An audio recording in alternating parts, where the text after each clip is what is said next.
Welcome to the How to Expand Your Network CC On Demand workshop video. My name is Diane Alford, and I'm the coordinator of the CSUB Center for Career Education and Community Engagement, or CECE for short. In this workshop, we will discuss what networking is, why it's important, and introduce strategies and tools that can help you to network effectively. Networking is the process of interacting with others to exchange information, develop connections, and build relationships. You can network for a variety of reasons, including social, but in this presentation, we will be focused on networking for career purposes. These interactions can take place in person, online, via email, or through other networking platforms. For students, networking can provide you with advice and insights to help you make informed career decisions. By reaching out to individuals and professions or companies that you are interested in, you can gain first-hand knowledge of what it's really like to do that job and what advice they would have for students like you who are interested in pursuing a similar career. And for professionals, it's a way to stay informed about new developments and best practices within your industry. Engaging in networking provides an opportunity to practice effective communication skills in a professional environment.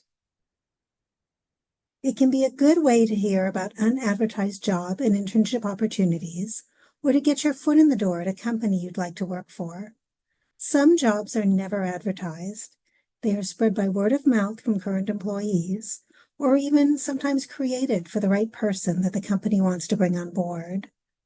Sometimes, even if a job is posted, by that time the organization may already have an idea of who they want to hire for that position. Or they may have so many applicants that they need assistance narrowing down the choice of who to interview, and an applicant that is recommended by a trusted colleague is more likely to be chosen. Therefore, networking increases your opportunities to learn about these positions early and to gain more attention as a potential hire for the job. The contacts you make may eventually serve as references or referrals when you're applying to a job. And networking is a two-way process. It is not just about what you can gain from the exchange. It also involves being helpful to others as well. The goal of networking is to expand the number of people that you know. For this reason, it encompasses a wide variety of contacts. Warm networking refers to maintaining and nurturing relationships with people you already know and using those connections to get introductions to the people they know, basically expanding your network through friends of friends. These contacts would include extended family, friends, and neighbors, your classmates and professors, your current coworkers, and perhaps CSUB staff or academic advisors you know well, or members of a club you belong to. Cold networking refers to making contact with someone without having a previous relationship or connection. You may have something in common with that person, which makes connecting a bit easier, such as belonging to the same professional association or attending the same college that they did. So now that we've defined what networking is and why it's important, we're going to discuss some very specific tools and strategies to help you with the process. We will talk about informational interviews. This is one of my favorite ways for students to network because this strategy works best while you are still a student. We'll talk about networking events organized specifically for making career connections. We'll discuss numerous resources for finding potential contacts. And we'll finish by summarizing some of the CC resources and services available to help you with the networking process and with all of your career development needs. An informational interview is an informal conversation with someone working in a position or industry that interests you to obtain information and advice. It is primarily a meeting to get advice and gather information about a career or company that you are considering. Like all networking, it can help you to gain industry knowledge and insight. It can provide information to help you make a career decision, and learn how to best prepare for that specific career. It's a way to expand your network and develop new professional contacts. And even though the goal is simply to gain information, if it's done well, it can also result in career or internship opportunities or the development of a mentor-mentee relationship. I've known students who have gone on informational interviews and walked out of that meeting with a part-time job offer, a referral to another professional who has an immediate job opening, or with a mentor who continues to guide and help them to achieve their career goals. It's important to note that this is not a job interview. You are the interviewer asking questions of the professional, and you are the one taking the initiative to reach out to the individual. The process is fairly straightforward. Start by identifying a career or careers that you are interested in learning more about. Then identify the individuals you want to interview. It's easiest to start by identifying people you already know in those careers, your warm contacts, or by asking them to refer you to their friends. For example, if you're interested in going into dentistry, maybe start by approaching your own dentist, or perhaps your neighbor is a dentist or has a family member who is a dentist. The more you ask around, the more likely you are to find those connections. Once you've exhausted those contacts, you will then expand that list using other resources that we will discuss later in this workshop. Before you reach out, you'll want to do some preparation and research. Develop a short introduction about yourself and the reason you are contacting this person. Do research about the company and the individual. LinkedIn is a great resource for this. Plan open-ended questions based on your research. Have your resume ready in case you are asked for it. If you don't have a resume already, you may access resources on the CC webpage. You can also watch our CC On Demand Resume Development Workshop. I also recommend to all students to have your resume reviewed by a CC career counselor. Then consider information that you learned in class or read that might be interesting to share with your target contact or that you want to learn more about. Once you're ready, call or email your prospective contact. I recommend emailing, as this gives the individual more time to think about and respond to your request. Statements to incorporate into your message include a polite introduction. Introduce yourself. Use your golden ticket phrase, I am a student. Again, most people really like helping students. Also, most individuals did not get to where they are professionally without receiving some help along the way, and they like paying that forward, particularly to students. Mention how you found them, especially if someone recommended them. Provide a preview of your future career goals. Make it clear you are looking for information, not a job. Do not ask for too much time.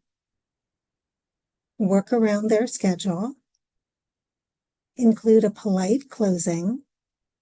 And you can include your LinkedIn URL, as it will provide a summary of your background. Be sure to use proper spelling and grammar. And if you don't hear back, try again in a few weeks. This can be intimidating the first time you try it, but just remember that as long as you are polite in your approach, the worst that can happen is that they say no or ignore your request. However, very often the response is positive. So you've reached out to a professional, they've responded, and you've set up a time to meet. You want to make sure that you conduct the informational interview in a professional manner. Dress appropriately. You don't need to be in a full suit, but wear clean, neat clothing that is appropriate for the location, especially if you are meeting them in their office. Be sure to arrive on time. Arrive 5 to 10 minutes early if you are meeting in person, or log in a few minutes early if meeting online.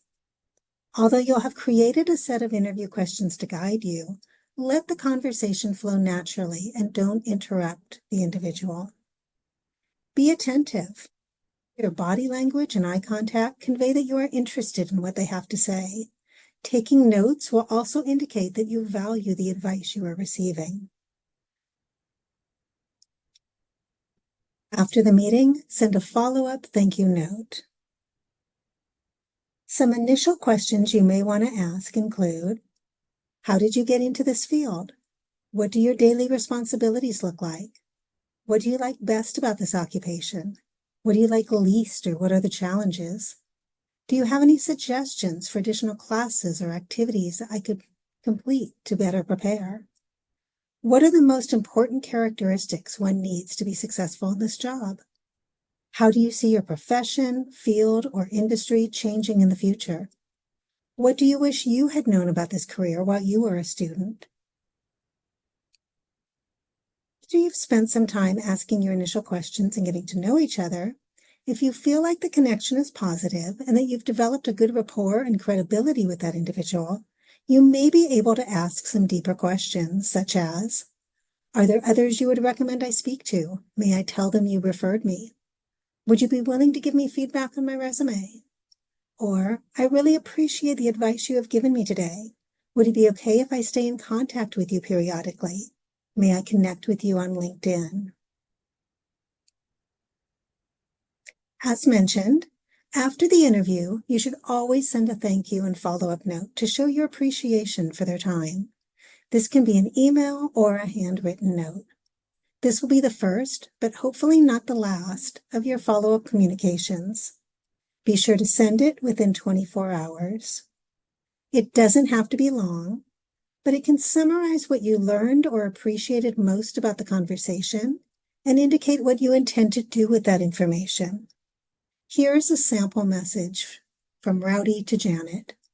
Of course, you're going to fill in the details regarding the information and advice specific to your conversation when you write your own thank you. So our example states, good afternoon, Janet. It was a pleasure speaking with you earlier today. I truly appreciate that you took time out of your busy schedule to share your story with me and offer valuable insight about entering the marketing field. I will certainly follow your suggestions to learn about the marketing topics they talked about. In addition, thank you for connecting me with Diane. I will reach out to her immediately. Best regards, Rowdy Roadrunner. Once you've made that connection, you want to seek out ways to maintain it. Some ideas include provide follow-ups.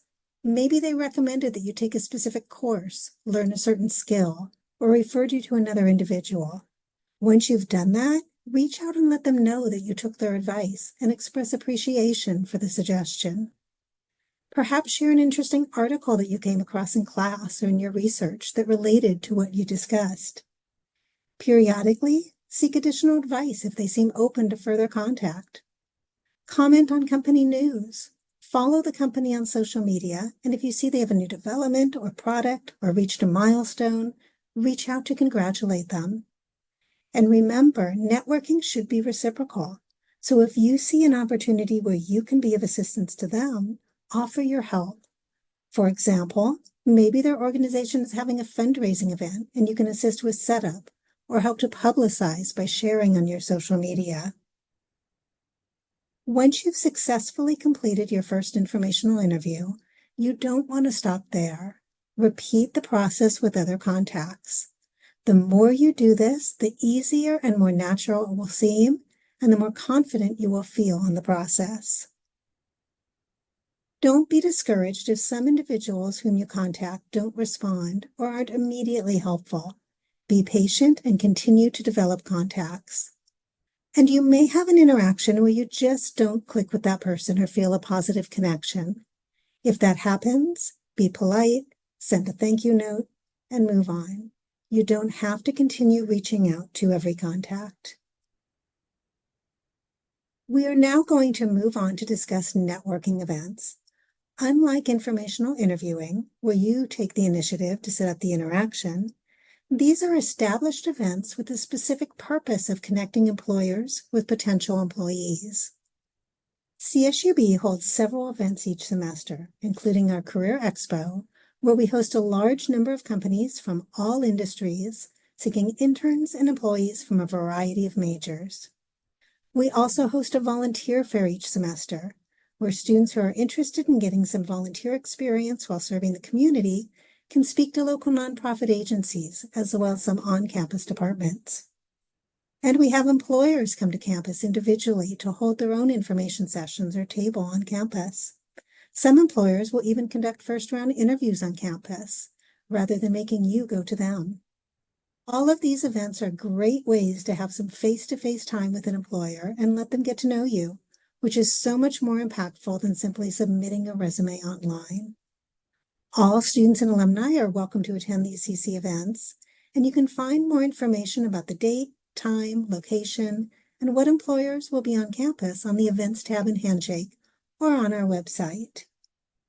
Even if you are not currently looking for a job, we encourage you to always attend these events because networking early in your academic career can pay off dividends later when you are looking for employment.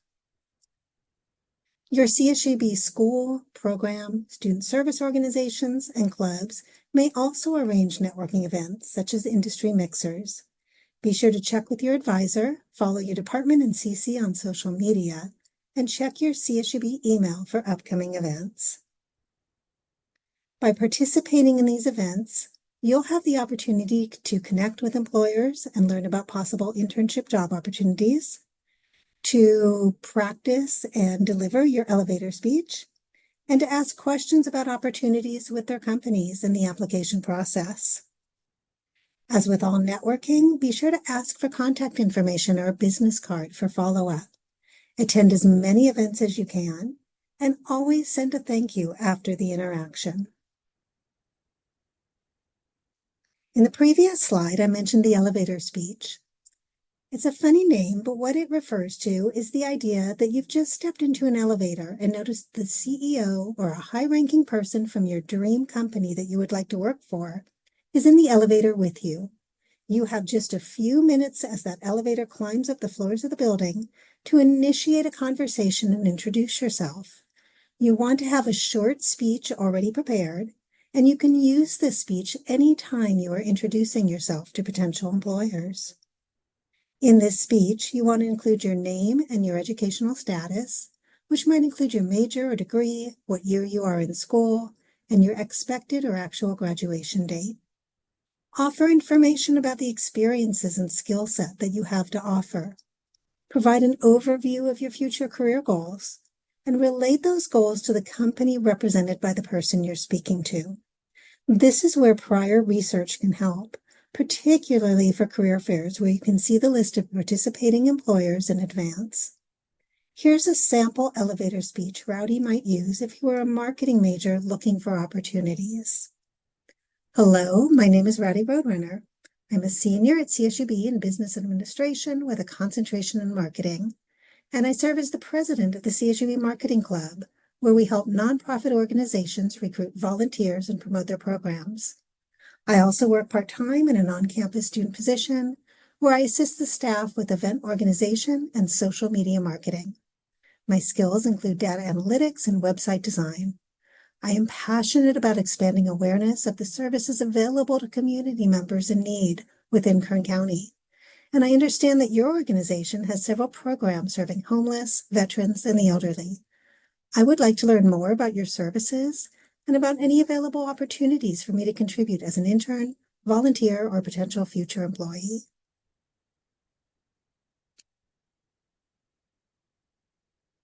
CSUB, like most university campuses, is an environment that has a wealth of networking opportunities. There are many clubs and organizations on campus that focus on career interests. You can access that list on the Runner Involve website. On this website, you'll be able to see the list of active clubs and find more information about their meetings, events, and contact information. As you can see, there are currently 140 various clubs, many of which are based on specific professions. Be sure to build relationships with your professors, academic advisors, CSUB staff, and classmates. Many of your professors have years of experience working within the industries you want to learn about, as well as current connections they may be able to refer you to. And if you are planning on going to graduate school, you may need one or more professors to write you a letter of recommendation. I can't stress enough the importance of going to office hours, participating in class, and getting to know your professors. The Alumni Association has a terrific program called Runner Bridge.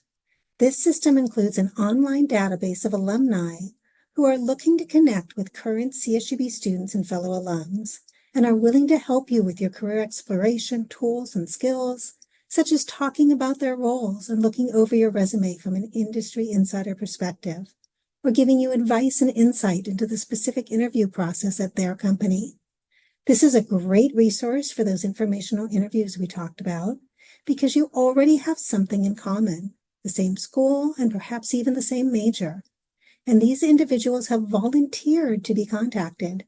They're happy to hear from you and eager to connect.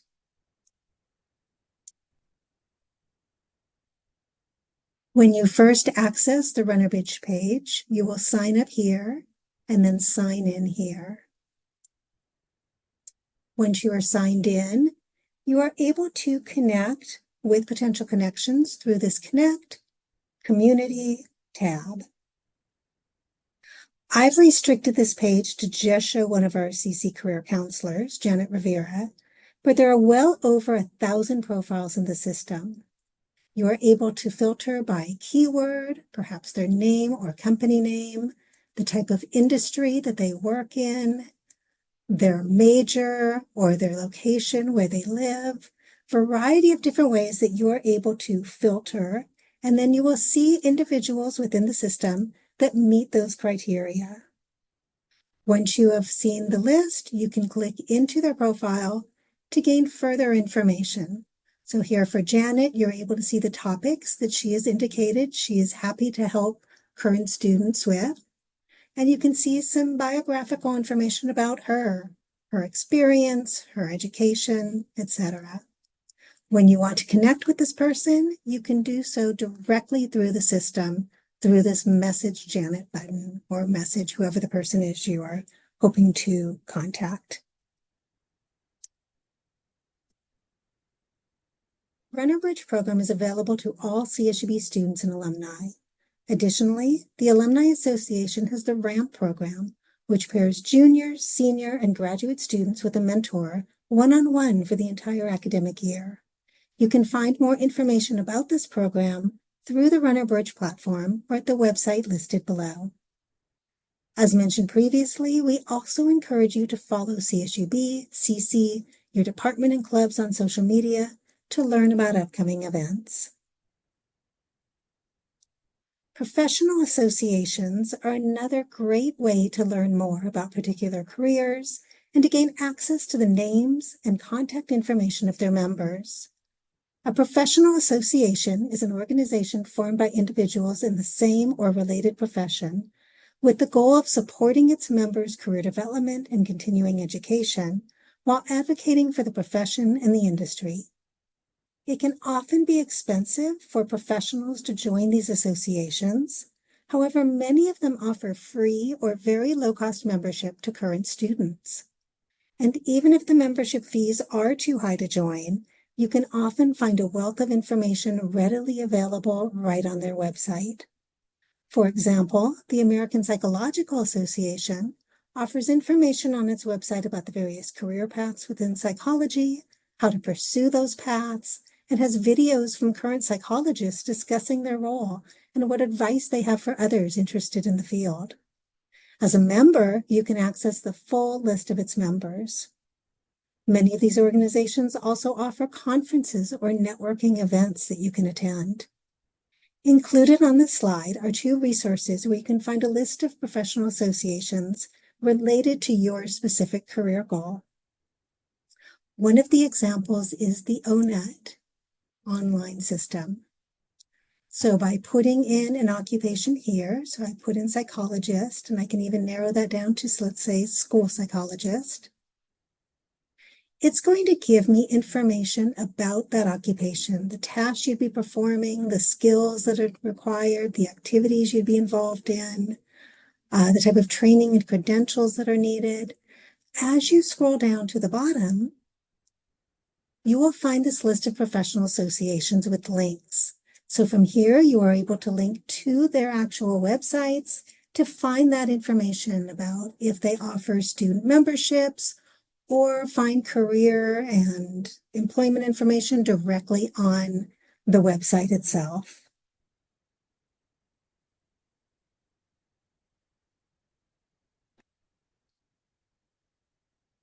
You can also connect directly with companies or organizations that you are interested in. Oftentimes, their websites or social media will include employee names and contact information. If you're unsure what businesses exist within your desired location and field, you can Google it or access various lists online.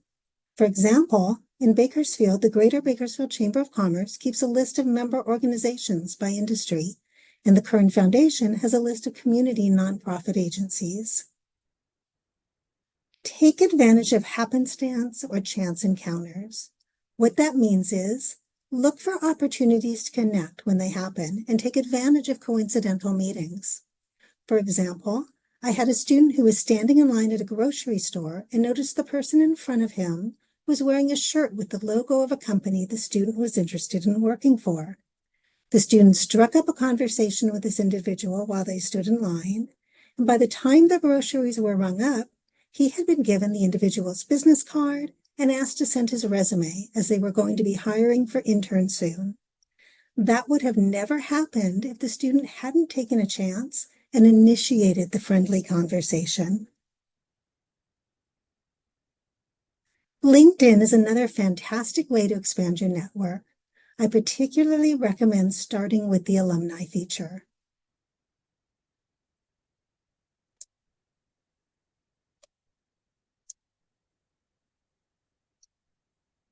By accessing the CSUB page, you can click on the Alumni tab. You will see there are over 31,000 individuals in LinkedIn who identify that they've attended CSUB. Below this, you can see specific counts of those individuals of where they work, where they live, what they do, what they are skilled at, what they studied, and if you are already connected to them or have connections in common. What you can then do is select certain categories in order to see these individuals specifically. For example, let's say a student is looking to move to the San Francisco Bay Area and wants to connect with engineers. They can select San Francisco as the location and engineering for the occupation.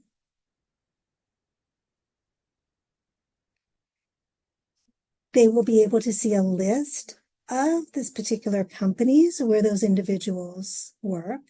And if they scroll down further, they will see the actual individual profiles of the individuals who meet those criteria.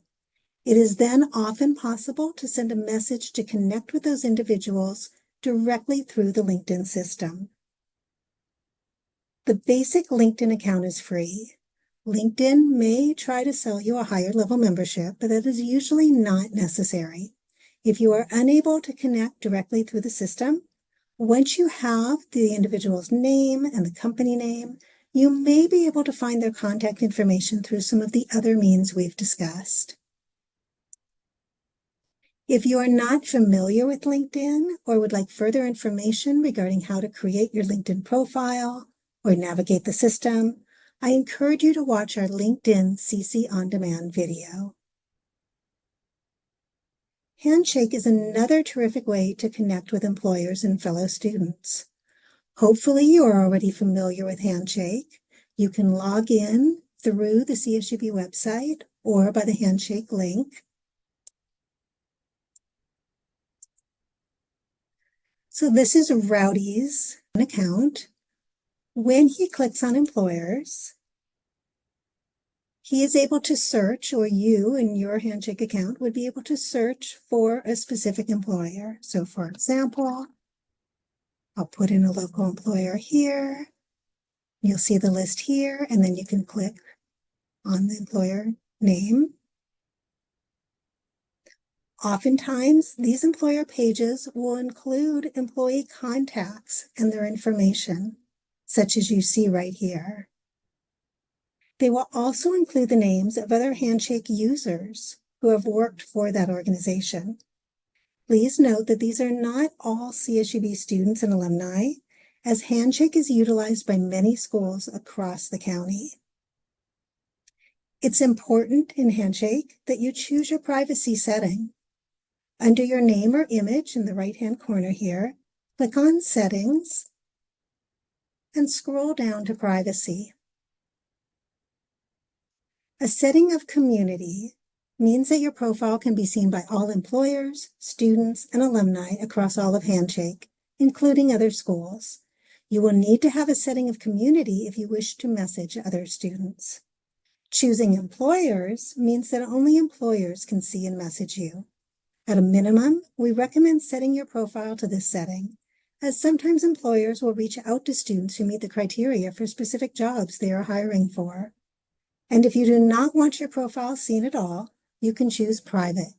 You will still be able to apply for jobs, but employers will only be able to see basic information and message you if you check in with them at the career fair.